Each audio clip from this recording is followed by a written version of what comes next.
ওকে, তো সবাই তোমরা তাহলে ঠিকঠাক দেখতে পাচ্ছ এবং শুনতে পাচ্ছ?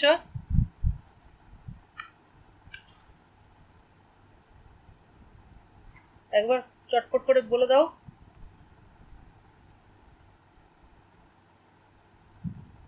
ওকে, ইয়েস, ঠিক আছে, চলো। তো এখন আমরা যেটা পড়বো সেটা হচ্ছে ফ্রিকশন নিয়ে আমরা আজকে আলোচনা করব। ওকে, তো ফ্রিকশনটা খুব ভালো সাব টপিক একটা। তো চলো প্রথমে দেখো ফ্রিকশনটা কিভাবে তৈরি হয়, মানে কেন, মানে কিভাবে তৈরি হয় আমরা এক্স্যাক্টলি অত ডিটেলসে যাব না। আমরা জানি যে ফ্রিকশন কখন তৈরি হয়, যখন কোনো একটা সারফেসের উপরে, ধরো এটা একটা সারফেস লেটস সে, এবার এর উপরে যদি কোনো একটা বস্তু থাকে, ধরো এটা একটা ব্লক, হ্যাঁ, এর কিছু ওজন আছে, তো তাহলে এর ওজনটা নিচের দিকে কাজ করবে, দ্যাট ইজ ডাব্লু। হ্যাঁ, আর এই তার ডাব্লুটাকে, মানে আমরা জানি প্রত্যেকটা ক্রিয়ার সমান এবং বিপরীত প্রতিক্রিয়া থাকে, তো এর যে প্রতিক্রিয়া হবে সেটাকে বলা হয় রিয়াকশন। তাহলে এখানে একটা রিয়াকশন ফোর্স কাজ করবে, ঠিক? আচ্ছা, এইবার যদি আমি এই বস্তুটাকে এদিকে টানি, ধরো এদিকে যদি টানি কোনো একটা বল প্রয়োগ করে, তো দেখা যাবে যে এটা যদি স্মুথ হয়, সারফেসটা যদি স্মুথ হয়, তাহলে তো অটোমেটিক্যালি এটা সামনের দিকে সরে যাবে, পেছন দিকে বাধা দেওয়ার কেউ থাকবে না। কিন্তু যদি এটা রাফ স্পেস হয়, রাফ সারফেস হয়, তাহলে আমরা জানি যে আমাদের বাস্তব অভিজ্ঞতা বলে যে এটা একটু বাধাপ্রাপ্ত হবে, মানে আমি টানতে হয়তো সঙ্গে সঙ্গে টানতে পারবো না, আমাকে একটু বেশি বল প্রয়োগ করতে হবে। তার মানে এইদিকে বিপরীত দিকে, মানে আমি যদি ডান দিকে টানি, মানে ডান দিকে যদি যাওয়ার চেষ্টা করে, তাহলে বিপরীত দিকে একটা ঘর্ষণ বল কাজ করবে, ঠিক আছে? তো এইটাকে বলা হচ্ছে আমার ঘর্ষণ বল বা ফ্রিকশন, ঠিক আছে? তো এই বরাবর আমার ফ্রিকশন কাজ করবে। আশা করি ব্যাপারটা বোঝা গেল। ওকে, তো এবার হচ্ছে যে ফ্রিকশনটা আমরা কিভাবে মেজার করব। তো মেজারমেন্ট অফ ফ্রিকশন,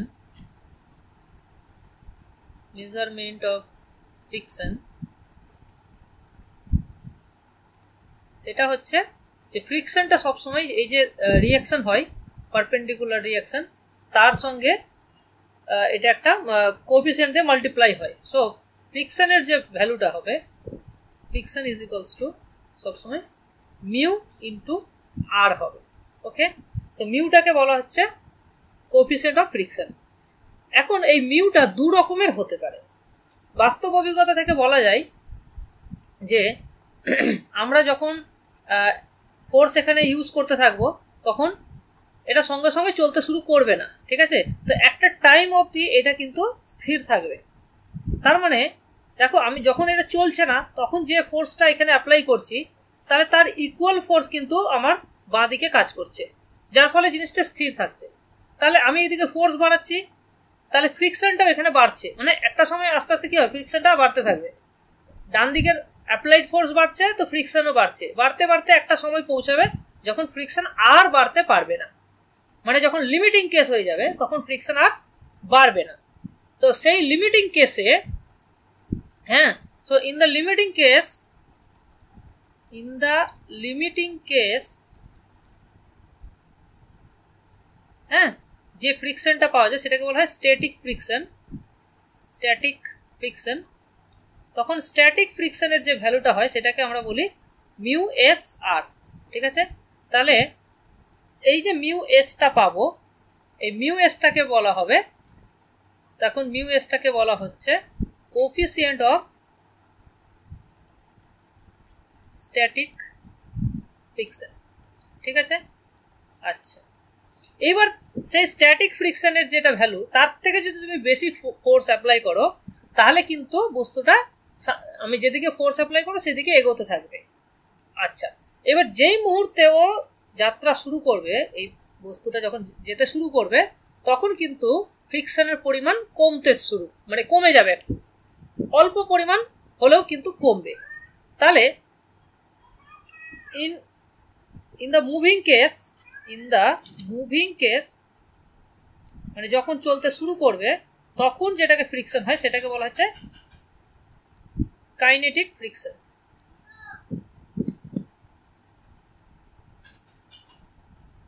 তখন এটাকে বলা হচ্ছে কাইনেটিক ফ্রিকশন, আর সেটার ভ্যালু হয় মিউ কে আর। তো এটা দেখা যাচ্ছে যে মিউ কে এর value is less than mu S হয়। তাহলে বুঝতে পারলে আমাকে স্ট্যাটিক ফ্রিকশন যেটা লিমিটিং কেসে যেটা হচ্ছে সেটাকে আমরা মিউ এস বলছি, আর কাইনেটিক ক্ষেত্রে সেটা হচ্ছে মিউ কে। তাহলে mu cater value mu S থেকে অল্প পরিমাণ কম হয়। বুঝতে পেরেছ? তো বলো এই অবধি কারো কোনো কোশ্চেন থাকলে আমাকে বলো।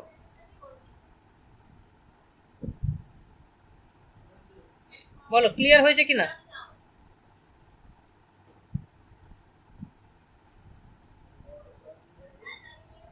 তোমাদের কাছে রিকোয়েস্ট, তোমরা অবশ্যই আমাকে মানে অন্তত কমেন্ট করে বলবে বা মুখে বলবে যে সবকিছু বোঝা গেছে কিনা। ঠিক আছে? মানে এইটুকু অ্যাক্টিভ থাকো ক্লাসটা যখন করছো।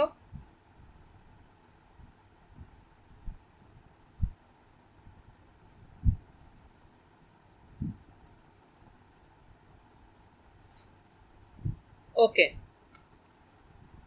তাহলে বাকি কাজগুলো আমরা এবার অঙ্ক করে বুঝবো। ঠিক আছে? দেখো প্রথম কোশ্চেনটা এখানে কি বলেছে, আমরা যদি এটা ভালো করে বোঝার চেষ্টা করি। দেখো, a wooden block is kept on a polished wooden plank. Polished কথা যখনই থাকবে, পলিশড বা স্মুথ, তার মানে বুঝবে সেখানে কোনো মানে ফ্রিকশন নেই আর কি, ফ্রিকশনলেস। তো একটা উডেন ব্লক, কাঠের একটা বস্তু, সেটাকে মানে একটা কাঠের প্ল্যাঙ্কের উপরে রাখা হয়েছে, and the inclination of the plank is gradually increasing, মানে ব্যাপারটা এইরকম দাঁড়াচ্ছে। ঠিক আছে? তো এইরকম রাখছি, এই থিটার ভ্যালুটা আস্তে আস্তে আমি বাড়াচ্ছি, আর এইখানে একটা বস্তুকে রাখা হয়েছে। ঠিক আছে? এই রকম সিচুয়েশন হচ্ছে ছবিটা। আমি কি প্রথমে একদম প্লেন ছিল, হরিজন্টাল ছিল, তারপর আস্তে আস্তে এটাকে উঁচু করছি। আচ্ছা, এবার যদি আমি এটাকে উঁচু করতে থাকি, তাহলে এর যে এই ডিরেকশনে বা ডাউনওয়ার্ড ডিরেকশনে যে ফোর্সটা, মানে এই ডিরেকশনে আস্তে আস্তে কি হবে, বাড়তে থাকবে, তাই না? তাহলে বাড়তে থাকতে গেলে একটা সময় ও এইদিকে মুভ করতে থাকবে। ঠিক আছে? তো দেখো, it is found that the block start sleeping when the plank makes an angle 18 degree. তাহলে এখানে যখন থিটার ভ্যালু যখন 18 ডিগ্রি হবে, যেই 18 হবে অমনি তখন এই ব্লকটা নিচের দিকে নামতে শুরু করবে, তার আগে কিন্তু শুরু মানে নামবে না। তার মানে বুঝতে হবে যে এই 18 ডিগ্রি যখন, তখন যে পরিমাণ ফ্রিকশন, এবার দেখো বস্তুটা যেহেতু নিচের দিকে নামতে শুরু করছে, তার মানে বুঝতে হবে যে ফ্রিকশনটা বাঁ দিকে কাজ করছে, এই ডান দিকে কাজ করছে। তাহলে এইদিকে হচ্ছে আমার ফ্রিকশন, এইদিকে হচ্ছে আমার, আমি স্মল এফ দিয়ে ফ্রিকশনটাকে ডিনোট করছি, আর এইদিকে হচ্ছে তোমার মানে এইদিকে তো এমজি ফোর্স কাজ করছে, এইদিকে হচ্ছে আমার এমজি ফোর্স কাজ করছে, আর তার সঙ্গে নর্মাল ডিরেকশনে আমার নর্মাল ফোর্স কাজ করছে, রিয়াকশন ফোর্স। তাহলে রিয়াকশনের যে পার্ট, মানে এখানে ফ্রিকশনটা আমার উল্টো দিকে কাজ করছে, এটুকু বোঝা গেল। আর এই এমজির যে পার্টটা এইদিকে আছে, সেইটার জন্য ও নিচে নামতে থাকবে। তাহলে যখন 18 ডিগ্রি হচ্ছে, তখন আমরা ধরে নিতে পারি যে এই ফ্রিকশনের পরিমাণটা আর এই বরাবর যে আমার ফোর্সটা কাজ করছে, ধরো ক্যাপিটাল এফ ধরলাম, তো সেইটা ইকুয়াল হয়ে যাবে। ঠিক আছে? এবার 18 থেকে একটু বেশি হলেই কিন্তু বস্তুটা নামতে শুরু করবে। ঠিক আছে? তার মানে লিমিটিং কেসে হচ্ছে এটা। তাহলে যখন 18 ডিগ্রি, যখন থিটা সমান 18 ডিগ্রি, তখন আমরা স্ট্যাটিক ফ্রিকশন পাবো। ঠিক? তখন আমরা স্ট্যাটিক ফ্রিকশন পাবো। তাহলে স্ট্যাটিক ফ্রিকশনের ভ্যালু কত হবে, সেটা নিশ্চয়ই এফ এর সঙ্গে এটা সমান হবে। ঠিক? তাহলে এই অবস্থায় আমরা যদি এর ছবিটা আঁকি, মানে ফ্রি বডি ডায়াগ্রাম যদি আমরা আঁকি, তাহলে একটু দেখবে। আচ্ছা, এখানে আমি ধরো বস্তুটাকে আঁকলাম, তাহলে এই বরাবর আমার এমজি কাজ করছে ডাউনওয়ার্ড, হ্যাঁ, আর এইটা বরাবর আমার আর কাজ করছে, আর এই বরাবর আমার কাজ করছে মিউ এস আর। ওকে, আচ্ছা, আর এই বরাবর আমার কাজ করছে, সরি এটা এটা আমি ভুল করলাম, মিউ এসটা একটু উল্টো দিকে কাজ করবে। হ্যাঁ, এইটা বরাবর আমার মিউ এস আর উল্টো দিকে কাজ করছে। আর এই দিক বরাবর আমার এমজির যে এমজির তো একটা পার্ট এই বরাবর থাকবে, একটা এই বরাবর থাকবে, যেটা আর কে ওটাকে মিনিমাইজ মানে এ করবে, ব্যালেন্স করবে, আর এটা মিউ এস আর কে ব্যালেন্স করবে। আচ্ছা আচ্ছা, আমরা এই অ্যাঙ্গেলটা জানি 18 ডিগ্রি, এই অ্যাঙ্গেলটা হচ্ছে থিটা। এটা 18 হতে পারে, অন্য কিছু হতে পারে, এখানে 18 দেওয়া আছে। তো আচ্ছা, যাই হোক, তো তাহলে এইটা যদি থিটা হয় তাহলে এই অ্যাঙ্গেলটা কত হবে, 90 মাইনাস থিটা, তার মানে এই অ্যাঙ্গেলটা আমার থিটা হয়ে যাচ্ছে। এইটা যদি থিটা হয় তাহলে এই যে এই বরাবর ডিরেকশনে আমার থাকবে এমজি কস থিটা। ওকে, তাহলে এই বরাবর যেটা হবে এমজি সাইন থিটা। ঠিক, তাহলে এখানে এই ছবি থেকে আমরা বলতে পারি কে কাকে ব্যালেন্স করছে ধরে নিয়ে, তাহলে এখানে আর এর ভ্যালু পেয়ে যাব এমজি কস থিটা, আর এদিকে আমরা পাচ্ছি mu S R is equals to mg sine theta. বলো, কারো কোনো ডাউট আছে এই দুটো ইকুয়েশন নিয়ে? বলো, এইটুকু বোঝা গেছে কিনা?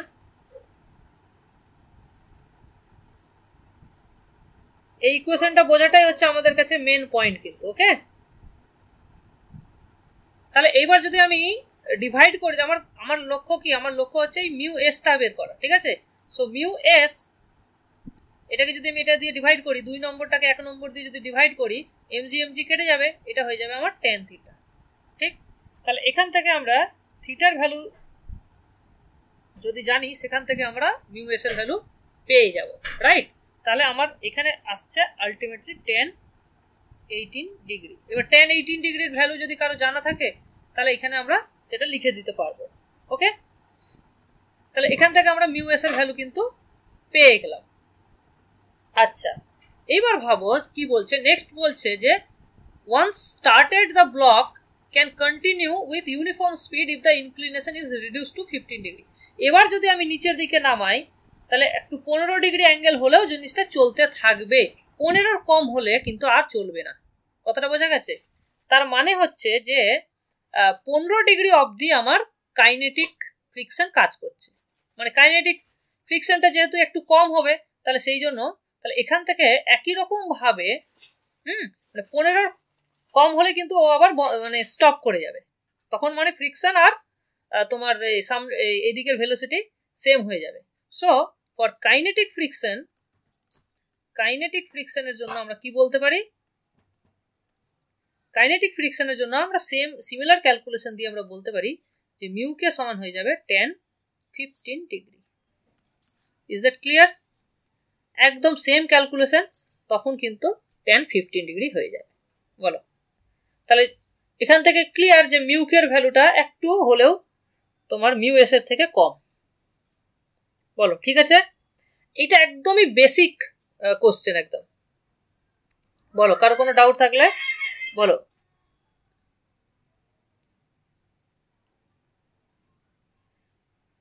ঠিক আছে, ক্লিয়ার? ওকে, চলো নেক্সট কোশ্চেন দেখো কি বলছে। The coefficient of static friction between a block of mass m and an inclination is আচ্ছা an incline, মানে এই যে ইনক্লাইন, এটাকে বলা হচ্ছে ইনক্লাইন মানে যেটা আর কি ভাবে রাখা হয়েছে। আর এখানে আমাকে স্ট্যাটিক ফ্রিকশন অলরেডি বলে দিয়েছে 0.3।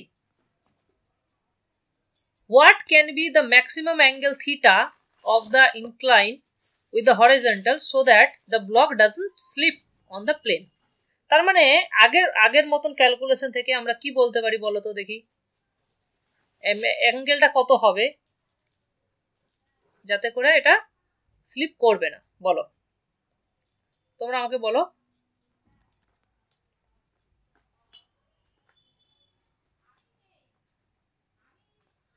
বলো শিবেন্দ্র, বলো।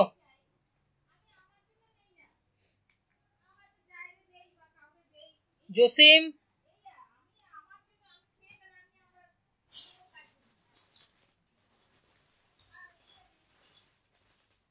বলো। যদি আগের আগের কোশ্চেনটা যদি ফলো করে থাকো তাহলে এটা কিন্তু ইজিলি বলতে পারবে।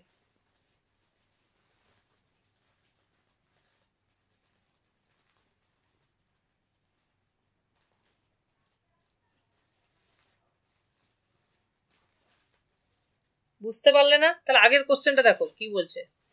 আগের কোশ্চেনে কি জসিম বুঝতে পেরেছো? হ্যাঁ স্যার, আগেরটা বুঝতে পেরেছি। আগেরটা ছবি তো আগেরটার সঙ্গে একদম হুবহু সেম। এখানে বলছে যে থিটার ম্যাক্সিমাম ভ্যালু আমি কতটা রাখবো যাতে করে বস্তুটা স্লিপ করবে না, মানে তার থেকে বেশি হলেই কিন্তু স্লিপ করবে। তাহলে স্ট্যাটিক ফ্রিকশনের ভ্যালু কিন্তু অলরেডি বলে দেওয়া হয়েছে, মিউ এস এর ভ্যালু 0.3। তাহলে থিটার ভ্যালু কত বের করতে হবে? তাহলে এখান থেকে আমরা কি শিখলাম এই কোশ্চেন থেকে?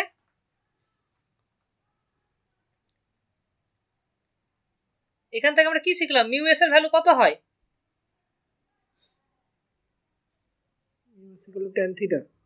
tan থিটা হয়। আর এখানে মিউ এস অলরেডি বলে দিয়েছে, তার মানে এখান থেকে আমরা বলতে পারবো না যে tan theta is equals two tan inverse ওটা হবে মিউ এস, তার মানে হচ্ছে 0.3। তাহলে থিটার ভ্যালু হয়ে যাচ্ছে কত? tan inverse 0.3। হ্যাঁ, এবার tan ইনভার্স 0.3 এর ভ্যালু যা হবে সেটাই হয়ে যাবে আমাদের অ্যান্সার। এটাই কি দিচ্ছে? এটা হচ্ছে ম্যাক্সিমাম ভ্যালু অফ থিটা, যার পরে থিটার ভ্যালু বাড়িয়ে দিলেই কিন্তু এটা নিচের দিকে নামতে থাকবে। ঠিক আছে? তাহলে এইরকম কোশ্চেন থাকলে আমাদের কিন্তু অত বেশি ভাবতে হবে না, এটাকে অ্যাজ এ ফর্মুলা হিসেবে আমরা মনে রাখতে পারি। ঠিক আছে? তো অ্যাকচুয়ালি কি হয়, এটা এক্সপেরিমেন্টাল কেসে তোমাকে যদি কোনো একটা বলে দেয়, ধরো একটা তক্তা দিয়ে দিল, কাঠের তক্তা, আর একটা যদি ধরো একটা বস্তু দিয়ে দিল, এবার গিয়ে জিজ্ঞেস করলো যে এর ফ্রিকশনটা কত, তুমি মেজার করো, তখন তুমি কি করবে? তখন কিন্তু এই রকম ভাবেই আমরা ওটাকে ইনক্লাইন করে করে দেখবো যে কখন জিনিসটা নামছে আর কি। হ্যাঁ, তো যেই মুহূর্তে নামা শুরু করবে সেই সময় আমরা অ্যাঙ্গেলটা বের করে নেব, বের করে নিয়ে tan থিটার ভ্যালু বের করে বলে দেবো যে ওর ফ্রিকশনটা কত। বুঝতে পেরেছো? কোএফিসিয়েন্ট অফ ফ্রিকশন আমরা এইভাবে কিন্তু এক্সপেরিমেন্টাল কেসে বের করতে পারি। বোঝা গেছে? তাহলে তোমাকে যদি কেউ কোশ্চেন করে যে দুটো বস্তুর মধ্যে আমরা ফ্রিকশনটা কত, মানে কোএফিসিয়েন্ট অফ ফ্রিকশন কত, সেটা কিভাবে বের করব, তাহলে বুঝতে পেরেছো কিভাবে বের করবে? বলো, ক্লিয়ার হয়েছে?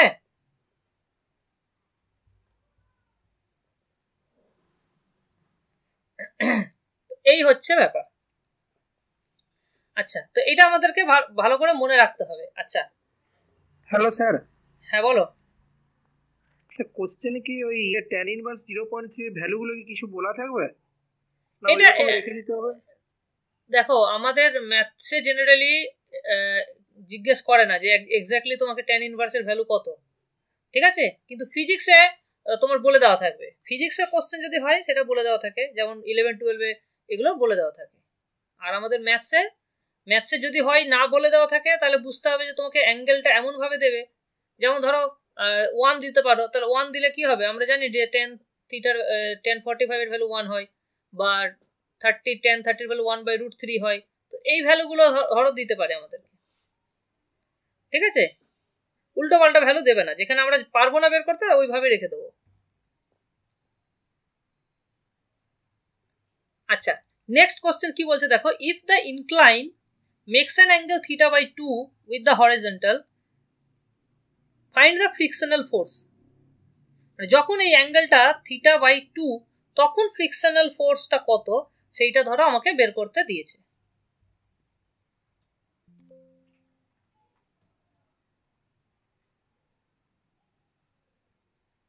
ঠিক আছে? তো তাহলে আমরা যে জাস্ট আগের ছবিটা, মানে আগের ক্যালকুলেশনটা থেকেই বুঝতে পারবো যে যখন আমার থিটা এস এর থেকে ছোট, তার মানে তখন কি হচ্ছে, বস্তুটা মুভ করছে না। তার মানে তখন কি হচ্ছে, তখন নিচের দিক এই বরাবর যে ফোর্সটা থাকছে, এই বরাবর ফোর্স আর এইদিকে যে ফ্রিকশন ফোর্স, দুটো তখন একে অপরকে ব্যালেন্স করে দিচ্ছে।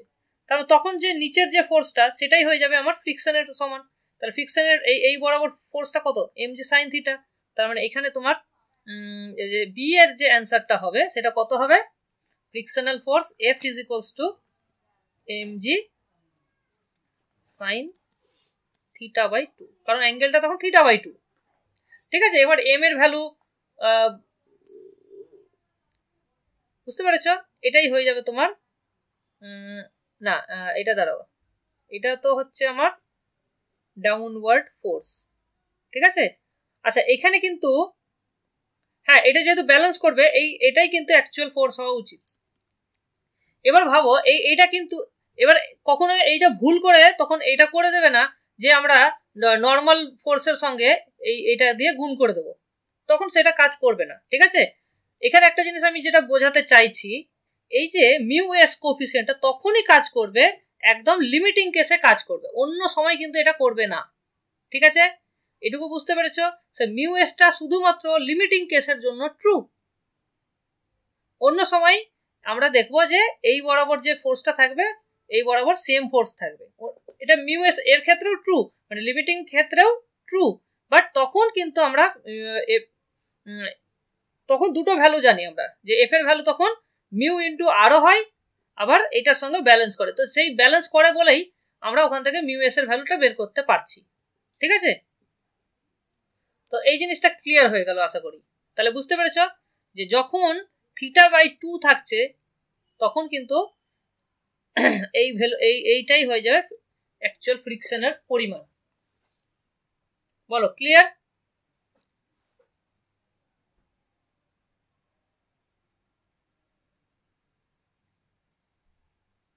বলো ক্লিয়ার কিনা?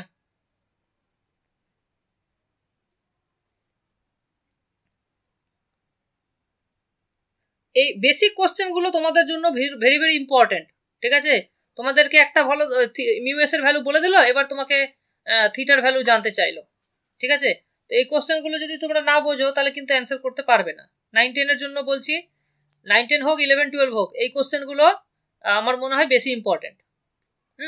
বড়, কারণ বড় কোশ্চেন তো তোমাদেরকে আমি এই কারণেই করাবো যে তোমরা যাতে থিওরিটা সম্পর্কে মোটামুটি জ্ঞান হয়। ঠিক আছে, কিন্তু ছোট কোশ্চেন তার জন্য তোমরা ভুলে গেলে চলবে না, ছোট কোশ্চেনই তোমাদের জন্য বেশি ইম্পর্টেন্ট। দেখো নেক্সট কোশ্চেন কি বলছে, a horizontal force 20 Newton is applied to a block of mass 4 kg। 4 KG মাস, এটা হচ্ছে 4 কেজি হচ্ছে তোমার মাস। ওকে, তার মানে 4 কেজির সঙ্গে যদি আমি জি দিয়ে গুণ করি, জি এর ভ্যালু হচ্ছে 10 মিটার পার সেকেন্ড স্কোয়ার, তাহলে 40 নিউটন ফোর্স ডাউনওয়ার্ড কাজ করছে। ভালো কথা। is resting on a rough horizontal table. If the block does not move on the table, how much frictional force the table is applying on the block?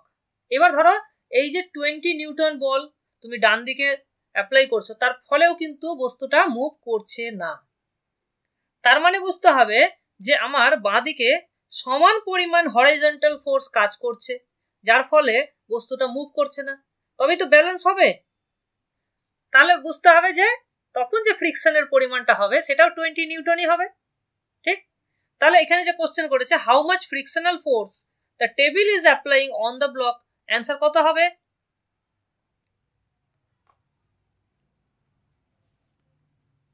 হ্যাঁ, তাহলে ফ্রিকশনের পরিমাণ 20 Newton হবে। ওকে, very good. আচ্ছা next question কি বলেছে, what can be said about the coefficient of static friction between the block and the table.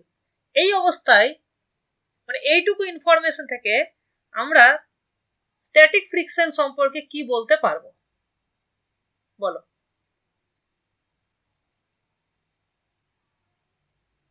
এই অবস্থায় কি বলতে পারবো? কি ইনফরমেশন এখান থেকে বলা যাবে?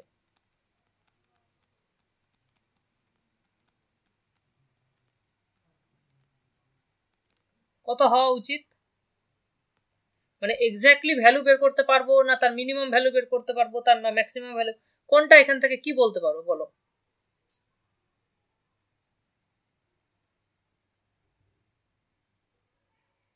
ফার্স্টের অ্যান্সারটা কি বললাম, যে এই যখন এই অবস্থায় আছে, আমি যখন 20 নিউটন, দাঁড়াও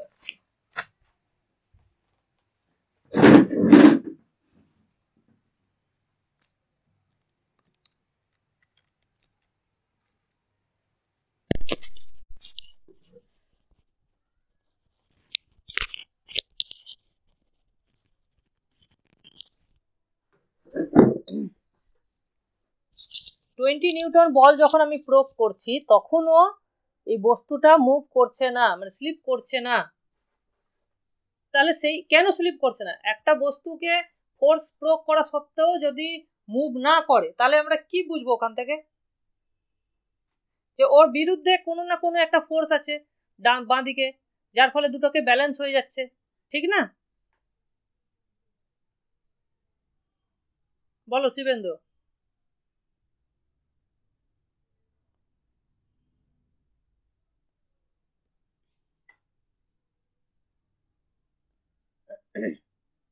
বুঝতে পেরেছো? ডান দিকে আমি একটা ফোর্স অ্যাপ্লাই করছি, তারপরেও বস্তুটা যাচ্ছে না, তাহলে নিউটনের গতিসূত্র অনুযায়ী কি বোঝাচ্ছে? যে নিশ্চয়ই আমার মানে মানে রেজাল্টেন্ট ফোর্স 0 আছে। রেজাল্টেন্ট ফোর্স 0 হতে গেলে আমার বাঁ দিকেও নিশ্চয়ই 20 নিউটন বল কাজ করছে একটা, তো সেটা কি হবে? সেটা নিশ্চয়ই ফ্রিকশন হবে।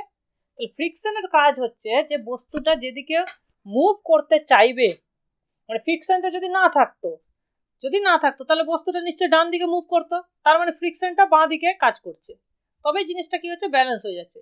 সেই জন্য 20 নিউটন হচ্ছে আমার ফ্রিকশন, ঠিক আছে? আচ্ছা, এবার নেক্সট কোশ্চেন কি বলেছে? What can be said about the coefficient of static friction.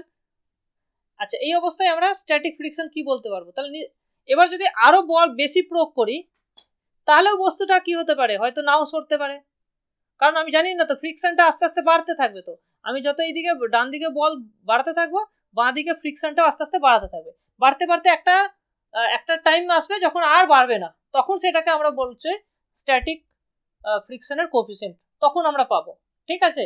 তো এই অবস্থায় আমরা কিন্তু অ্যাকচুয়াল ভ্যালুটা পাচ্ছি না, ঠিক আছে?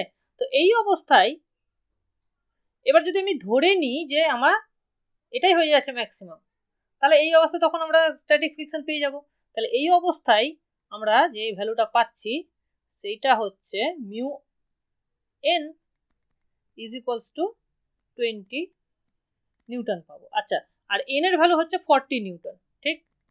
এন সমান, কারণ ওইটা যেহেতু ব্যালেন্স করে যাচ্ছে, এন সমান 40, তাহলে মিউ এর ভ্যালু এখানে আমরা পাচ্ছি 20/40, দ্যাট ইজ 0.5।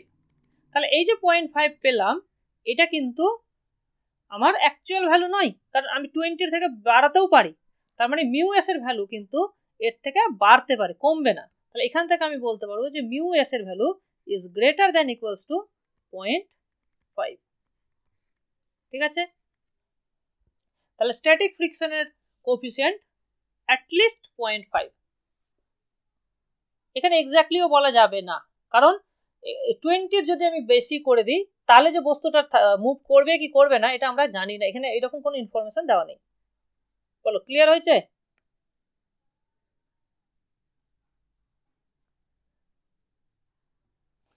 আচ্ছা, আমাকে একটা সহজ কোশ্চেনের অ্যান্সার দাও তো, যে একটা বস্তুর মানে দুটো বস্তুর মধ্যে যদি ফ্রিকশন খুব বেশি হয়, তাহলে তোমার স্ট্যাটিক ফ্রিকশনের ভ্যালু কত হতে পারে, ম্যাক্সিমাম কত হতে পারে?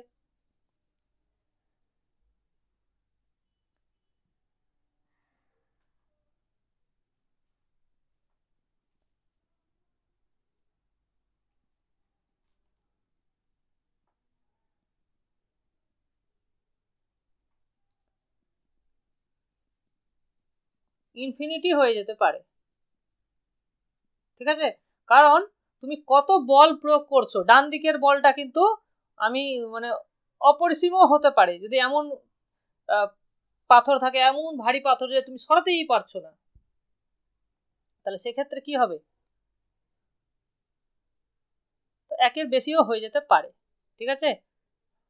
আর যদি ফ্রিকশন একদমই স্মুথ হয়, তাহলে তো যে কোনো ফোর্সে ওটা কাজ করে যাবে, তখন 0 হয়ে যাবে। ওকে, এবার আমরা নেক্সট কোশ্চেনটা আসি। আচ্ছা, এবার ভাবো কি বলেছে, the coefficient of static friction between the block of 2 KG. তাহলে এই ব্লকটা হচ্ছে 2 কেজি, ঠিক আছে, এই ব্লকটা হচ্ছে 2 কেজি। 2 কেজি মানে ডাউনওয়ার্ড তোমার ওয়েট হচ্ছে 20 নিউটন, ঠিক আছে, 20 নিউটন কাজ করছে। আচ্ছা, এবার বলা আছে যে মিউ এস এর ভ্যালু 0.2, মিউ এস এর ভ্যালু 0.2, তার মানে আমি জানি যে ফ্রিকশন আমার কত হবে। What should be the maximum value of M, এই ভ্যালুটা ম্যাক্সিমাম কত হওয়া উচিত, so that the block do not move, ঠিক আছে। তাহলে যখন এটা ঝুলছে তখন কি হচ্ছে, এখানে টেনশন উপরের দিকে কাজ করছে আর এদিকে টেনশন কাজ করছে, রাইট। সো এই বস্তুটাকে কে টানছে, টেনশন টানছে, টি টানছে, তাহলে টি বল এদিকে টানছে, তারপরে বলটা বস্তুটা মুভ করছে না, তার মানে নিশ্চয়ই বাঁ দিকে আমার ফ্রিকশন কাজ করছে, তাহলে বাঁ দিকে এটা ফ্রিকশন কাজ করবে, রাইট। আচ্ছা, এইবার দেখো যে যখন এইটা ম্যাক্সিমাম হয়ে যাবে, তাহলে ম্যাক্সিমাম ভ্যালুর জন্য কি হবে, এই টি এর ভ্যালু আর বাঁ দিকে মানে তখন টি এর ভ্যালু এমন হবে যে ওই ফ্রিকশনটাকে ও ওভারকাম করতে পারবে, তখন মানে ম্যাক্সিমাম ফ্রিকশন আমরা অ্যাচিভ করে যাব, তার মানে ওটা স্ট্যাটিক ফ্রিকশন আমরা অ্যাচিভ করে যাব, ঠিক আছে। তাহলে এইদিকে আমরা যে আর পাচ্ছি সেটাও হয়ে যাবে 20 নিউটন, ওকে, কারণ এই দুটো ব্যালেন্স করে যাচ্ছে, ওকে। তাহলে for maximum value of M, for maximum value of M আমরা কি বলতে পারি, যখন এটা ম্যাক্সিমাম হচ্ছে তখন এই দুটো বস্তুই কিন্তু মুভ করবে না, মানে টিও মুভ মানে এইটাও মুভ করবে না আর এইটাও মুভ করবে না, মানে একদম ভারসাম্য বজায় থাকবে। তার মানে আমরা যদি এই বস্তুটা দেখি, পার্টিকেল এম যদি দেখি, স্মল এম, তাহলে সেটা কি হবে, সেক্ষেত্রে হয়ে যাবে টি সমান সমান এমজি হয়ে যাবে। বলো, কোনো ডাউট আছে? টি সমান এমজি হয়ে যাবে, এটা 1 নম্বর।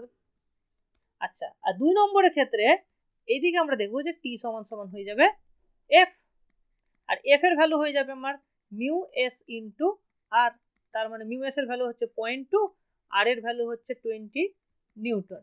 তাহলে কত দাঁড়াবে, এই দুটোকে যদি আমি গুণ করি তাহলে এন লেখাই যায়, এখানে কোনো অসুবিধা নেই, তাহলে এটা হচ্ছে 2 দুগুণে 4 নিউটন, তার মানে অ্যাকচুয়ালি আমার টেনশনটা তখন আমি পেয়ে যাচ্ছি কত, 4 নিউটন, ঠিক। তাহলে এবার যদি আমরা এখান থেকে বলি তাহলে এম এর ভ্যালু কত, তাহলে এম এর ভ্যালু তাহলে কত, এমজি সমান 4 আসছে, তাহলে এমজি সমান 4, তার মানে এটা আসছে 4 বাই জি, জি মানে হচ্ছে 10, তার মানে এটা হচ্ছে 0.4 মিটার, এটা হচ্ছে কেজি, ঠিক। তাহলে এখানে ম্যাক্সিমাম ভ্যালু কত হচ্ছে 0.4 কেজি বা 400 গ্রাম, ঠিক আছে। বলো ঠিক লিখলাম কিনা।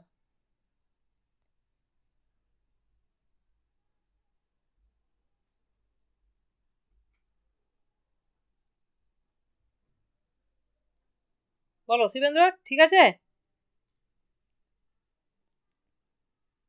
এম এর ভ্যালুটা কি এক নাম্বার ইকুয়েশনে বসালেন? হ্যাঁ, এখান থেকে টি এর ভ্যালু আমরা বের করে নিলাম, টি এর ভ্যালু কত আসলো 4 নিউটন, এখানে যদি এমজি সমান তাহলে 4, হ্যাঁ ঠিক আছে, তাহলে জি 4/10 0.4, ঠিক আছে। হ্যাঁ, জি এর ভ্যালু যেহেতু 4, জি সমান 10, সরি জি সমান 10, এটা অ্যাপ্লাই করলাম। জি সমান তো অ্যাকচুয়ালি 9.8 হয়, কিন্তু আমরা মানে অঙ্কের সুবিধার জন্য 10 ধরে নেব, ঠিক আছে। তো এখান থেকে আমরা এম এর ভ্যালু পেয়ে গেলাম, তার মানে তুমি যদি এখানে 400 গ্রামের বেশি ওয়েট ঝুলিয়ে দাও তাহলে জিনিসটা আস্তে আস্তে সরতে থাকবে, মানে এটা যখন নামতে থাকবে এটা তখন এদিকে সরতে থাকবে, বুঝতে পেরেছো?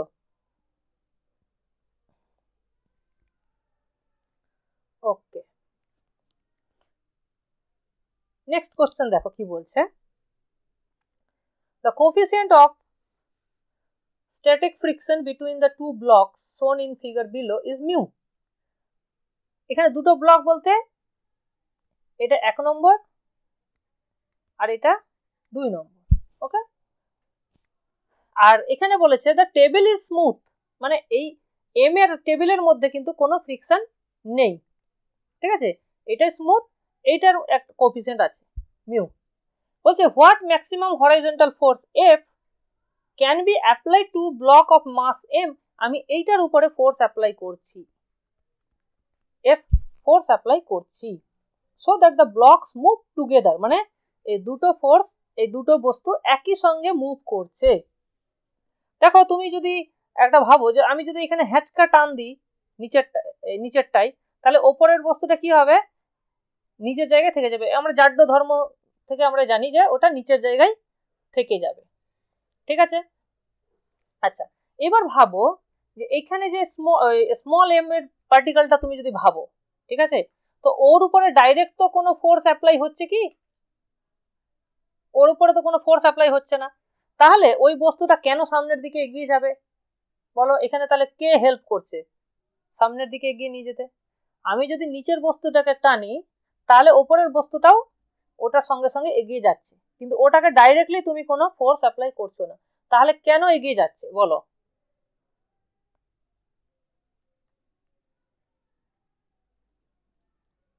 বলতে পারবে কেন এগিয়ে যাচ্ছে?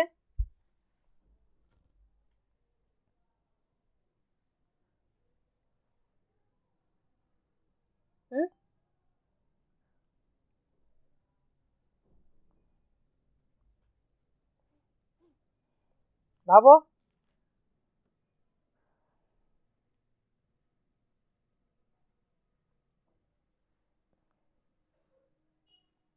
মানে বেসিক আইডিয়া কি বলছে তোমাদের, কমন সেন্স কি বলছে?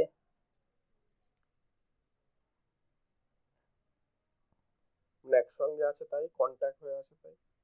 না, কন্ট্যাক্ট হয়ে তো আছে, মানে কন্ট্যাক্ট হয়ে থাকলেই কি এগিয়ে যাবে?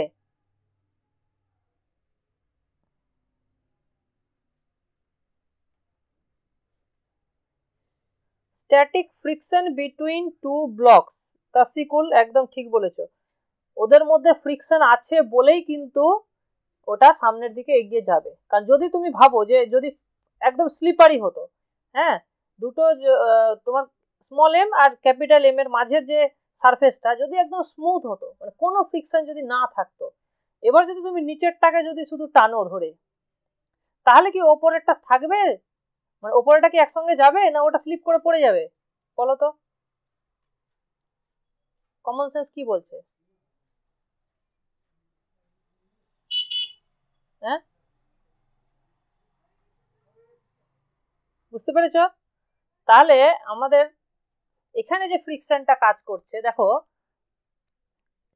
যখন আমি এইটাকে ফোর্স দিয়ে টানছি, তার মানে এই স্মল এমটা আর ক্যাপিটাল স্মল এম এর রেসপেক্টে ক্যাপিটাল এমটা সামনের দিকে এগিয়ে যাচ্ছে, তাহলে তাহলে ফ্রিকশনটা কি করবে, সেইটাকে উল্টো দিকে নিয়ে যেতে সাহায্য করবে। তার মানে এই ফ্রিকশনটা কি করবে, এই ক্যাপিটাল এম কে এদিকে হেল্প করবে আর স্মল এম কে কিন্তু এদিকে নিয়ে যেতে সাহায্য করবে। তার মানে এইখানে যদি আমি অ্যাপ্লাই করি তাহলে ফ্রিকশনটা অ্যাকচুয়ালি ডান দিকে কাজ করছে, এখানে কিন্তু বাঁ দিকে কাজ করবে না। কেন কি? কারণ এম এর তুমি এম এর উপরে দেখো, এম এর উপরে কি হচ্ছে, এমটা এম এর এটা যদি ক্যাপিটাল এমটা যদি ডান দিকে যেতে চাই, ঠিক আছে, তাহলে তাহলে এমটার রেসপেক্টে কি হবে, এমটা কি করবে, তোমার ওই ফ্রিকশনটা এমটাকে বাধা দেবে। মানে এমটা দেখো তুমি relative to capital M, small এমটা মনে হচ্ছে পিছিয়ে চলে যাচ্ছে না, এমটা যদি ক্যাপিটাল এমটা যদি সামনে যায় তাহলে ক্যাপিটাল এম এর রেসপেক্টে স্মল এমটা মনে হচ্ছে পিছিয়ে চলে যাচ্ছে, রাইট? তাহলে ফ্রিকশনের কাজ হলো সবসময় রিলেটিভ মোশনকে বাধা দেওয়া। তাহলে ফ্রিকশন কি করবে, তোমার রিলেটিভ মোশনকে যেহেতু বাধা দিচ্ছে, মানে ও স্মল এমটাকে পিছিয়ে না যেতে দিয়ে তখন ও সামনের দিকে ঠেলবে, বুঝতে পেরেছো? এই জন্য স্মল এফটা কিন্তু সামনের দিকে কাজ করছে, বলো বুঝতে পেরেছো? তাহলে ফ্রিকশনের ডিরেকশন যদি তোমাকে বের করতে হয়, সবসময় ভাববে যে রিলেটিভ মোশন যেদিকে হবে তার উল্টো দিকে ফ্রিকশনটা কাজ করবে, ঠিক আছে? বুঝতে পেরেছো? তাহলে স্মল এমটা এই ফ্রিকশনটাই অ্যাকচুয়ালি সামনের দিকে বস্তুটাকে ঠেলে দিচ্ছে। তাহলে আমরা যে জানি যে ফ্রিকশন সবসময় কি করে, একটা কমন সেন্স হয়ে গেছে আমাদের মধ্যে যে ফ্রিকশন সবসময় একটা বস্তুকে বাধা দেয়, ঠিক আছে, এখানে কিন্তু বাধা দিচ্ছে না, এখানে কিন্তু বস্তুটাকে সামনের দিকে নিয়ে যাচ্ছে, মানে অ্যাকচুয়ালি হেল্প করছে। বুঝতে পেরেছো? তাহলে ফ্রিকশনটা কেন বেশি জরুরি আমাদের কাছে। ফ্রিকশন যদি না থাকতো না তাহলে কিন্তু খুবই অসুবিধা হয়ে যেত। তো এই হচ্ছে আইডিয়া। তাহলে এইখানে ফ্রিকশনটা আমার সামনের দিকে নিয়ে যাচ্ছে। আচ্ছা, এবার স্ট্যাটিক মানে হচ্ছে, স্ট্যাটিক ফ্রিকশন মানে মিউ তখনই কাজ করবে যখন একদম তুমি ম্যাক্সিমাম ফোর্স এখানে পাবে। তাহলে ফর দ্য ম্যাক্সিমাম ভ্যালু, তাহলে maximum value of F, for maximum value of F, হ্যাঁ। আচ্ছা, এইবার আমি যদি শুধু এই পার্টিকেলটা কথা ভাবি, এই পার্টিকেলটা মানে এইখানে তো জয়েন হয়ে আছে, তাহলে এইখানে ও তোমার আর কাজ করছে, আর এই বরাবর স্মল এম কাজ করে যাচ্ছে, স্মল এম জি, হ্যাঁ, এই বরাবর। তাহলে তোমার ক্যাপিটাল এফ এর, এই স্মল এফ এর ভ্যালু কত হবে? স্মল এফ সমান হয়ে যাবে মিউ আর। আর এই অবস্থায় নিচের দিকে কাজ করে যাচ্ছে, তাহলে আরটা ব্যালেন্স করে যাচ্ছে কাকে? স্মল এম জি কে। হ্যাঁ, তাহলে স্মল ক্যাপিটাল আরটা আমার এম জি কে ব্যালেন্স করে যাচ্ছে।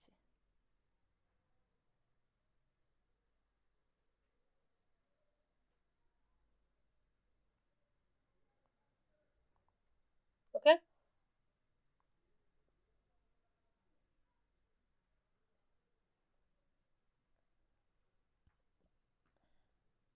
তাহলে এবার ভাবো যে আমি যদি এবার ক্যাপিটাল এম এর কথা ভাবি, ক্যাপিটাল এম এর ক্ষেত্রে কি কি ফোর্স, হরিজন্টাল ফোর্স কাজ করছে বলো ক্যাপিটাল এম এর জন্য? What are the horizontal force working?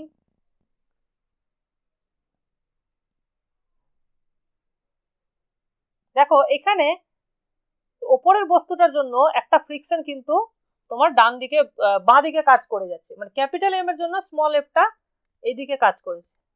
ঠিক আছে, বলো এইটুকু ক্লিয়ার কিনা? তাহলে আমার এইদিকে যে এফেক্টিভ ফোর্স থাকছে সেটা থাকছে F minus capital F minus small F. Okay, তো এই ফোর্সটা আমার ওকে হরিজন্টালি নিয়ে যেতে সাহায্য করছে। ওকে, এবার আমার কোশ্চেন কি বলেছে? What maximum horizontal force F can be applied so that they move together। তাহলে এখানে এফ এর ভ্যালু কি হবে?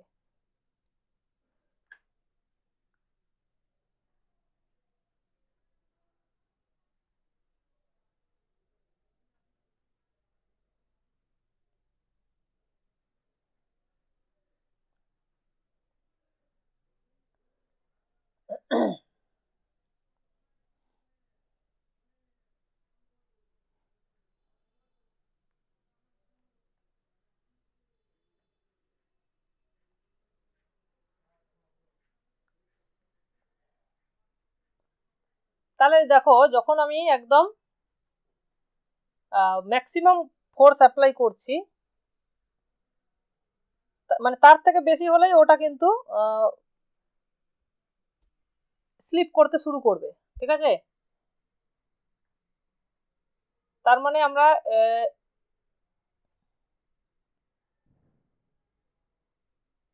ওকে, তাহলে তাহলে এইটা কিন্তু অ্যাকচুয়ালি সমান হয়ে যাওয়ার কথা। তার মানে স্মল এফ এর ভ্যালু তখন আমরা পেয়ে যাব, মানে এবার এবার যদি আমরা শুধু ক্যাপিটাল এম এর কথা ভাবি,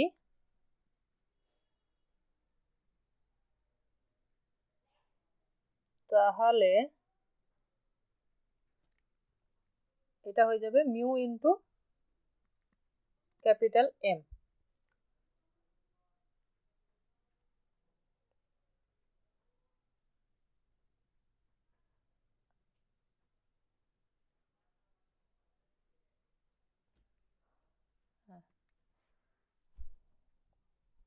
ঠিক আছে, তো এই এই এটা আমার কিছু একটু ডাউট হচ্ছে জায়গাটা।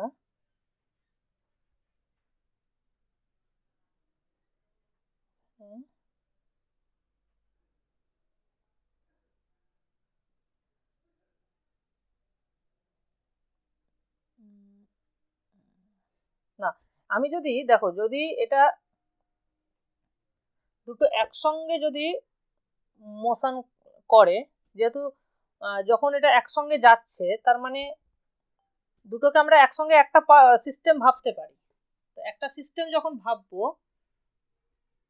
তখন তোমার আর এর ভ্যালু হয়ে যাবে এম প্লাস এটা হয়ে যাবে আর এর ভ্যালু, ঠিক। আর তখন সামনের দিকে ফোর্স কাজ করবে আমার এম, এই এফ, তখন এফ সমান হয়ে যাবে এম প্লাস এম ইন্টু, ধরো এ ত্বরণে সামনের দিকে এগিয়ে যাচ্ছে, তাহলে তখন এটা হয়ে যাবে।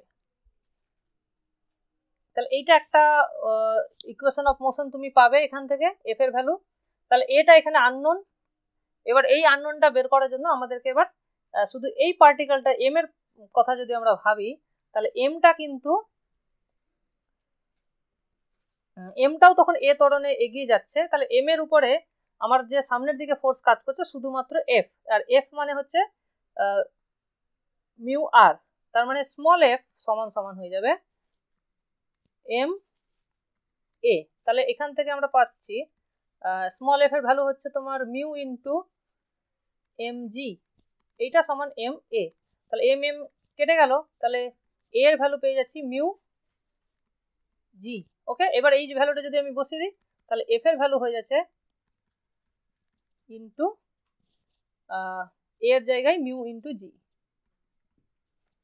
হ্যাঁ, তো এইটা হয়ে যাচ্ছে আমার ম্যাক্সিমাম ভ্যালু অফ এফ।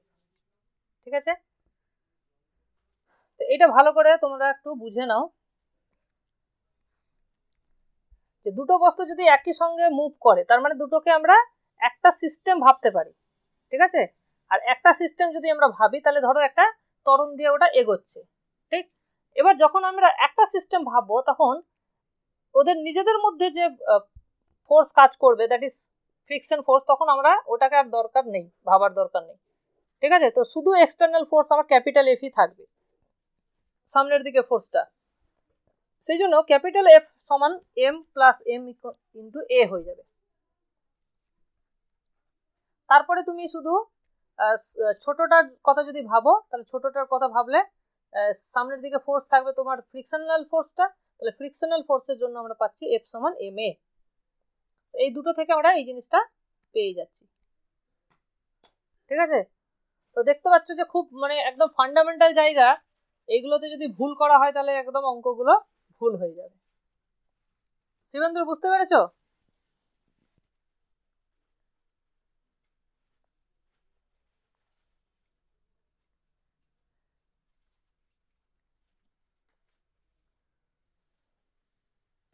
আচ্ছা, নেক্সট কোশ্চেন কি বলছে দেখো, আ block slides down an incline of angle 30 degree with an acceleration g/4। ঠিক আছে, মানে যখন এটা অ্যাঙ্গেলটা 30 ডিগ্রি তখন ধরো এইটা তোমার সামনের দিকে একটা ফোর্স কাজ করছে, যার জন্য বস্তুটার মধ্যে একটা ত্বরণ সৃষ্টি হয়েছে, সেই ত্বরণটা হচ্ছে g/4।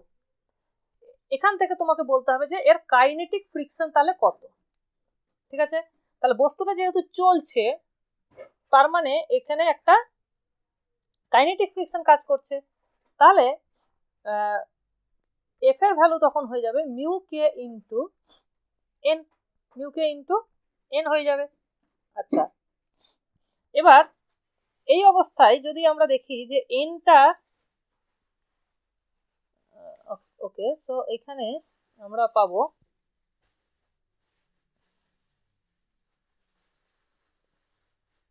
আচ্ছা এই অ্যাঙ্গেলটা হয়ে যাবে 90 মাইনাস থিটা, তার মানে এটা হয়ে যাবে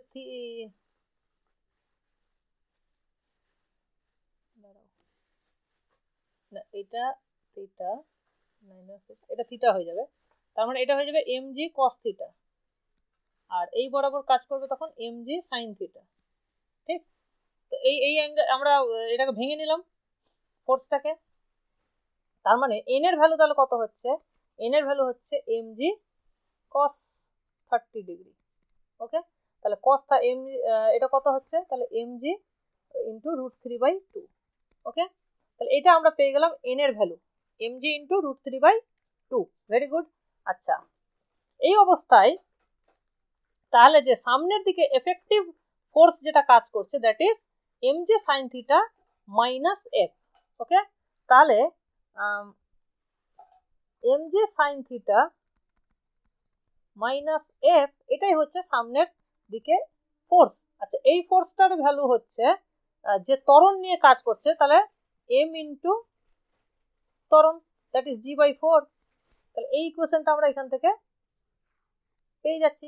তাহলে এখানে আমরা f এর ভ্যালুটা যদি বসিয়ে দিই, তাহলে এখান থেকে আমরা পাচ্ছি mg sin theta minus f, f মানে হচ্ছে মিউ কে ইন্টু n, n মানে হচ্ছে mg ইন্টু √3/2।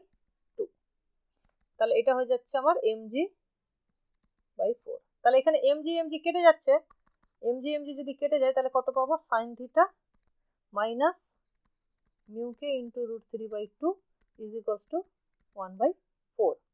তাহলে আমি যদি দুদিকে আচ্ছা 4 দিয়ে যদি আমি গুণ করে দিই, 4 দিয়ে যদি গুণ করি তাহলে 4 sin theta minus 2√3 mu K is equals to 1। তাহলে এখান থেকে আমরা পাচ্ছি এই mu K is equals to, solve করো তাহলে এটা এদিকে গেল 4 sin theta minus 1 divided by 2√3। আচ্ছা, এবার সাইন থিটার ভ্যালু হচ্ছে কত, sin 30 ডিগ্রি ভ্যালু হচ্ছে হাফ, তার মানে এটা হচ্ছে 2 মাইনাস 1, তাহলে 1/2√3। তার মানে এটা হয়ে যাচ্ছে √3/6। Okay, so this is the value of kinetic friction. ঠিক আছে, দেখো বোঝা গেল কিনা?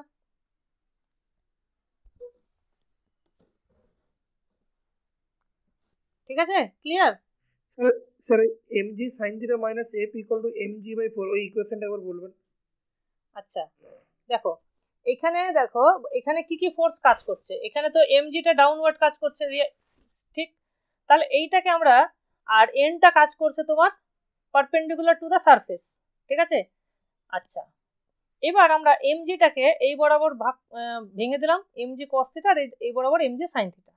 তাহলে mg cos থিটাটাকে ব্যালেন্স করছে n, কারণ এই ডিরেকশনে তো কোনো মোশন নেই, সেই জন্য ওটা একে অপরকে ব্যালেন্স করে দিচ্ছে। আচ্ছা, আর এইদিকে তাহলে আমার এফেক্টিভ কত থাকলো, ফোর্স কত থাকলো, তাহলে mg sin থিটা থাকলো এই বরাবর, আর ফ্রিকশন কাজ করছে তার উল্টো দিকে। তাহলে আমার সামনের দিকে ফোর্স, এফেক্টিভ ফোর্স কাজ করছে mg sin theta minus f। আচ্ছা, তাহলে এই ফোর্সের জন্যই তো বস্তুটার মধ্যে ত্বরণ সৃষ্টি হয়েছে। তাহলে নিউটনের গতিসূত্র বলছে যে mf ইজ দ্য ফোর্স। তাহলে mf বলতে এখানে g/4, তাই না? এখানে অ্যাক্সিলারেশন তো বলে দিয়েছে g/4। তাহলে mg sin theta minus f is equals two mg/4। বোঝা গেল? ঠিক আছে, ওকে।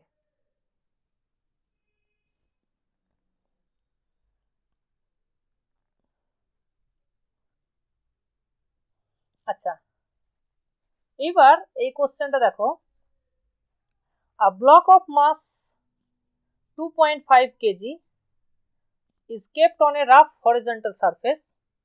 It is found that the block does not slide if a horizontal force less than 15 Newton is applied to it. মানে 15 Newton force যদি apply করা হয় তাহলে বস্তুটা মুভ করবে না। Also it is found that it takes 5 seconds to slide through the first 10 meter if a horizontal force of 15 Newton is applied and the block is gently pushed to start the motion. তার মানে 15 নিউটনের একটু বেশি হলেই বস্তুটা চলতে শুরু করবে। তার মানে 15 নিউটন হচ্ছে তোমার ম্যাক্সিমাম, মানে তুমি ফ্রিকশন জেনারেট করতে পারবে। 15 নিউটন হচ্ছে তাহলে স্ট্যাটিক ফ্রিকশন দেবে ওখান থেকে। ওকে, আচ্ছা, এই অবস্থায় বলছে যে calculate the coefficient of static and kinetic friction between the block and the surface. খুব ভালো কোশ্চেন। দেখো মানে ছবি দেখো একই ছবি, হ্যাঁ, কিন্তু কোশ্চেন গুলো দেখো কত ঘুরিয়ে ঘুরিয়ে দিয়ে দিচ্ছে আর কি। আচ্ছা, তাহলে 15 নিউটন হচ্ছে maximum friction that is available. Okay, তাহলে যখন আমি 15 নিউটন ফোর্স অ্যাপ্লাই করছি তাহলে তখন ফ্রিকশন আর 15 নিউটন সমান হয়ে যাচ্ছে। তাহলে তখন কোন ফ্রিকশন কাজ করবে? তখন ওটা স্ট্যাটিক ফ্রিকশন কাজ করবে। তাহলে মিউ এস ইন্টু এন, হ্যাঁ মিউ এস এস এন সমান তখন হয়ে যাবে 15। ঠিক, আচ্ছা এবার এন এর ভ্যালু, এন তখন কাকে, এন এমজি কে ওটা ইয়ে করবে, ব্যালেন্স করবে। তাহলে এন এর ভ্যালু হয়ে যাবে এম জি, আর এম মানে হতো 2.5 ইন্টু 10, তার মানে আমার হচ্ছে 25। তাহলে তখন আমরা পাচ্ছি এন এর ভ্যালু 25। তাহলে মিউ এস ইন্টু 25, হ্যাঁ mu S into 25 is equals two 15। তাহলে মিউ এস সমান সমান 15/25। তাহলে কত হচ্ছে, আমরা যদি 4 দিয়ে গুণ করে দিই ওপর নিচে, তাহলে এটা হয়ে যাবে আমার 60/100, তার মানে 0.6। তাহলে 0.6 হয়ে গেল আমার কোএফিসিয়েন্ট অফ স্ট্যাটিক ফ্রিকশন। ওকে, এইবার দেখো নেক্সট হচ্ছে এবার কাইনেটিক ফ্রিকশন বের করতে হবে। এবার দেখো যখনই বস্তুটা চলতে শুরু করলো, ঠিক আছে, এবার বলছে কি 15 নিউটনের ফোর্স যখন আমি দিচ্ছি তখন বস্তুটা চলতে শুরু করলো, মানে একটু পুশ করতে হলো, একদম স্লাইট পুশ করতে হলো, মানে 15 থেকে একটু বেশি ফোর্স দিতে হলো, মানে 15ই ধরবো আমরা আর কি। তাতে বস্তুটা চলতে শুরু করলো এবং 5 সেকেন্ডে 10 মিটার যায়। ঠিক আছে, 5 সেকেন্ডে 10 মিটার গেল সেই ফোর্সের জন্য। তাহলে কাইনেটিক ফ্রিকশন এবার যখনই চলতে শুরু করলো তখনই বস্তুটার মধ্যে কাইনেটিক ফ্রিকশন এবার কাজ করবে। 4 দিয়ে মাল্টিপ্লাই কেন করলাম? 25টাকে 100 বানানোর জন্য। 100 বানালে ভাগ করতে সুবিধা, বুঝতে পেরেছো? তুমি অন্যভাবেও করতে পারো, 15/25 5 দিয়ে কাটলে কত হয়? 3, 3/5, তাহলে এটা 6/10 করে দাও 0.6, এইভাবেই লিখতে পারো। ওকে, ক্যালকুলেশন কিভাবে করবে সেটা তোমার ব্যাপার। আচ্ছা নেক্সট দেখো, আচ্ছা এবার দেখো যখন বস্তুটা চলতে আরম্ভ করলো, তার মানে তোমার যখন চলতে শুরু করলো তখন তুমি ফোর্স তোমার কি, তাহলে এফেক্টিভ ফোর্স কি কাজ করছে? 15 নিউটন তুমি অ্যাপ্লাই করেছো, আর কাইনেটিক ফ্রিকশন যেটা ডান বা উল্টো দিকে কাজ করছে। তাহলে ওদের মধ্যে যে ডিফারেন্সটা হচ্ছে সেই ডিফারেন্সের জন্যই 5 সেকেন্ডে 10 মিটার গেছে। তাহলে এফেক্টিভ ফ্রিকশন আমরা এই ভ্যালু থেকে পেয়ে যাব, 5 সেকেন্ডে 10 মিটার যাই। তাহলে এখানে আমরা সেকেন্ড পার্টের জন্য কি করব? সেকেন্ড পার্টের জন্য আমরা যেটা পাবো সেটা হচ্ছে যে আমরা এফেক্টিভ ফ্রিকশন এটা ফোর্সটা বের করব বা ত্বরণটা বের করব। আচ্ছা 5 সেকেন্ড মানে এসটা 10 হচ্ছে আর টিটা হচ্ছে 5। তাহলে একটা ফর্মুলা আছে এস সমান ut plus half ft square. হ্যাঁ, মানে এই ত্বরণের সঙ্গে এস এর একটা যে সম্পর্ক, এখানে ইউটা কত? 0, তার মানে এই ভ্যালুটা চলে আসছে আমার 0।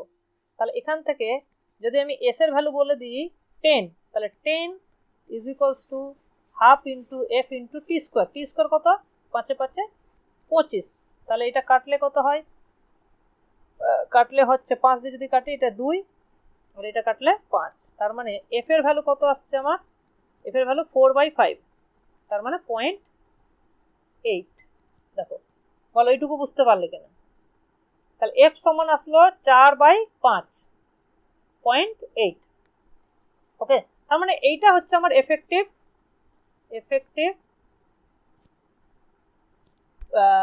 ত্বরণকে আমরা কি বলছি? অ্যাক্সিলারেশন। ঠিক, আচ্ছা এই অ্যাক্সিলারেশনটা আমরা কেন পাচ্ছি?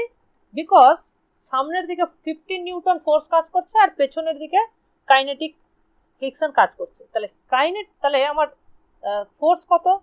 15 মাইনাস মিউ কে ইন্টু এন। এন এর ভ্যালু তো অলরেডি জানি আমরা 25। তাহলে এইটা তাহলে 15 মাইনাস মিউকে ইন্টু 25 এইটারই সমান হচ্ছে এম ইন্টু জি। এখানে এম এর ভ্যালু কত? এম এর ভ্যালু হচ্ছে 25 কেজি। তার মানে এম জি যদি 25, তার 2.5 ইন্টু 0.8। বলো এইটুকু বোঝা গেল কিনা? এটা হচ্ছে Newton second law, Newton's second law. বলো বুঝতে পেরেছ? ক্লিয়ার না ক্লিয়ার না? 15 মাইনাস মিউকে 25, এটাই তখন সামনের দিকে ফোর্স কাজ করছে, আর ফোর্স সমান এম ইন্টু ত্বরণ।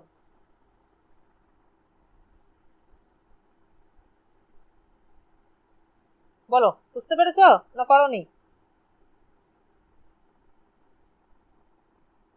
তাহলে এই ভ্যালুটা কত হচ্ছে?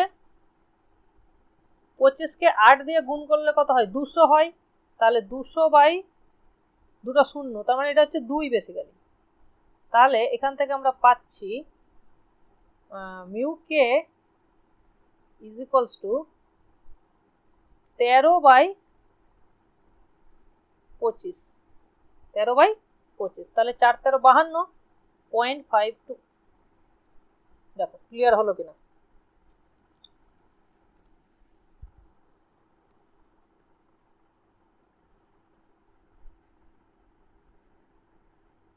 দেখে নাও একবার কোশ্চেনটা ভালো করে।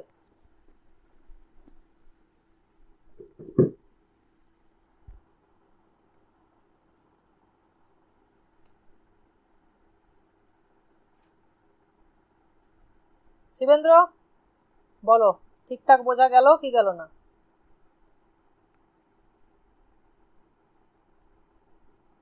সেকেন্ড পার্টটা, আচ্ছা দেখো সেকেন্ড পার্টটা কি বলছে, যখন বস্তুটা চলতে শুরু করেছে।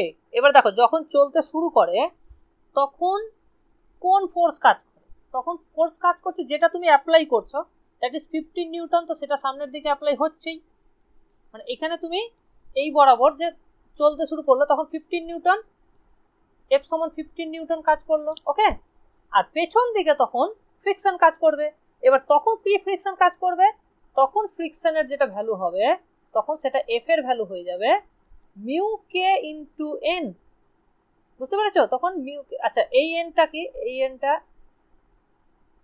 মানে এটা হচ্ছে এই এনটা, আর এটা হচ্ছে জাস্ট, ওটা ছিল নিউটন। বুঝতে পেরেছো? তাহলে এফ এর ভ্যালু তখন এই বরাবর কাজ করে। তাহলে এফেক্টিভ ফোর্স যদি তুমি দেখো, তাহলে এফেক্টিভ ফোর্স বলতে কত হবে? এফেক্টিভ ফোর্স তখন হয়ে যাবে 15 মাইনাস মিউকে ইন্টু এন। আর এন এর ভ্যালু আমরা অলরেডি এখান থেকে বের করেছি, দ্যাট ইজ 25। তার মানে এটা হচ্ছে 15 মাইনাস 25 মিউকে। ঠিক, এই ফোর্স নিয়ে তখন সামনের দিকে এই ফোর্সটা কাজ করছে। তাহলে এই ফোর্সের জন্যই বস্তুটার মধ্যে একটা ত্বরণ সৃষ্টি হয়েছে। তাহলে সেই ত্বরণটাকেই আমাকে খুঁজে বের করতে হবে। সেই ত্বরণটা ডাইরেক্টলি দেওয়া নেই, দেওয়া আছে এইভাবে যে সেই ত্বরণের জন্য 5 সেকেন্ডে 10 মিটার গেছে। বুঝতে পেরেছো? যে 5 সেকেন্ডে 10 মিটার যায়, তাহলে 5 সেকেন্ডে 10 মিটার যাচ্ছে এবং ইনিশিয়াল ভেলোসিটি নিশ্চয়ই 0 ছিল। তাহলে এস সমান ut plus half F T square. এখানে যদি আমি বসিয়ে দিই এস এর ভ্যালু 10 আর টি এর ভ্যালু 5, তাহলে এখান থেকে সলভ করে আমি ত্বরণ পেয়ে যাচ্ছি 0.8। বুঝতে পেরেছো? তাহলে এটা হয়ে যাচ্ছে 0.8। তাহলে এই ভ্যালুটা যদি আমি এখানে এবার বসিয়ে দিচ্ছি নিউটনস সেকেন্ড লতে, তাহলে 15 মাইনাস 25 মিউকে is equals to M into ত্বরণ। তাহলে এম সমান হচ্ছে 2.5 ইন্টু ত্বরণ হচ্ছে 0.8। তাহলে এটাকে সলভ করলে আমি মিউকের ভ্যালু পেয়ে যাচ্ছি 0.52। বলো শিবেন্দ্র এবার ক্লিয়ার কিনা?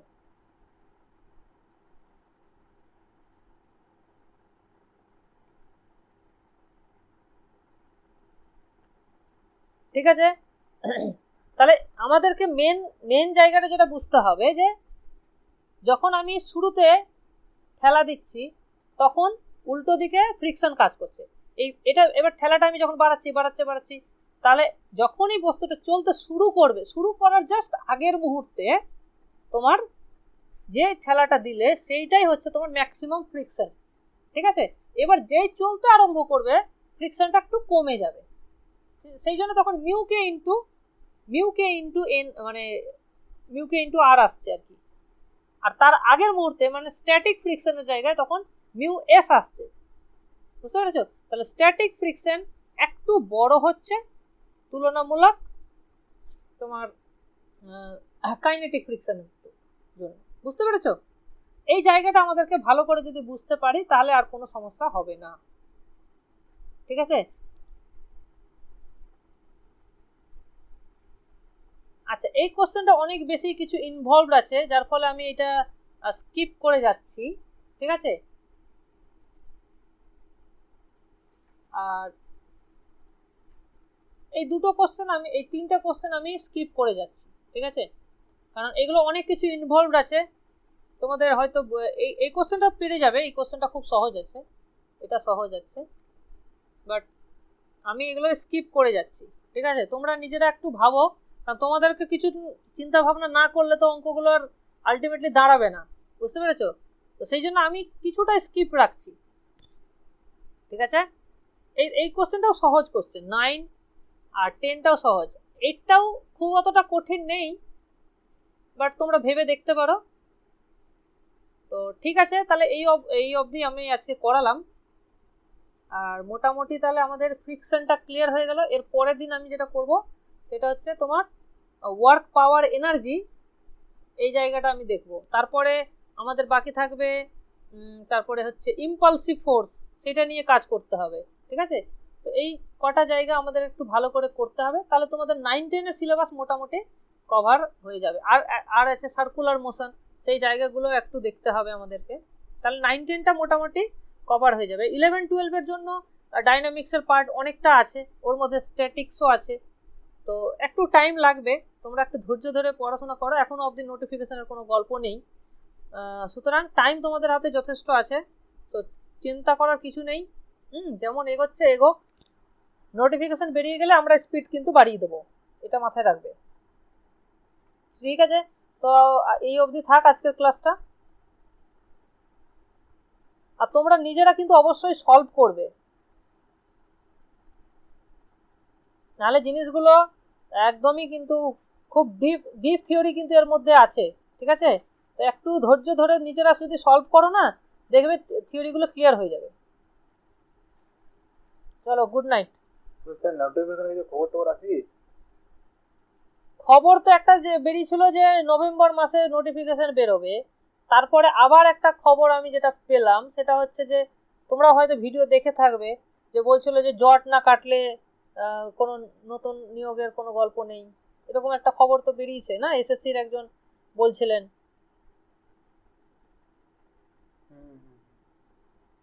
তো যাই হোক, জানি না কতদূর কি হচ্ছে, আর নোটিফিকেশন বেরোলেও তোমার ফেব্রুয়ারি মার্চ তো হবেই, আর তারপরে আবার দেখবে ভোটের একটা ব্যাপার আবার আসতে পারে, তো মেবি ভোটের আগে ডেফিনেটলি তোমার এক নোটিফিকেশন তো বের করবেই, ঠিক আছে? কারণ চাপে আছে, সরকারও চাপে আছে।